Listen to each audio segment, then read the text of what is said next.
Mi stavo preparando perché volevo portarvi con me a Padova. Padova che dai più è conosciuta come la città del santo, infatti la fama di Sant'Antonio da Padova è nota in tutto il mondo. Però in realtà Padova non è solamente una città da legare al mondo della religione, Padova è anche arte, infatti basti pensare alla visita presso la Cappella degli Scrovegni dove è possibile ammirare la straordinaria pittura di Giotto. Padova però è anche sapere e anche scienza, infatti è sede universitaria prestigiosa, pensate infatti che ci sono testimonianze della presenza di Galileo all'interno dell'Università Patavina.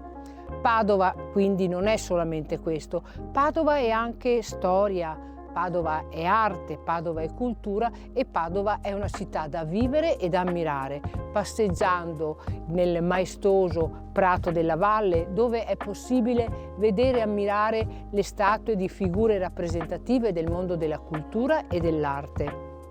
Padova poi è una città che va vissuta passeggiando tra i portici, arrivando in Piazza delle Erbe o Piazza della Frutta, dove ancora la piazza è sede di incontri e sede di incontri, parlando della città patavina, a che cosa si pensa? Si pensa immediatamente al caffè Pedrocchi, nato nel tempo come caffè senza porte, luogo di cultura, di incontri, dove sono passati personaggi famosi e prestigiosi per soffermarsi ad assaggiare qualcosa tipicamente veneto.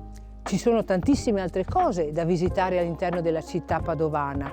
Se il mio video su Padova vi ha sollecitato qualche curiosità, vi invito a farmelo sapere e potete scriverlo nei commenti qua sotto.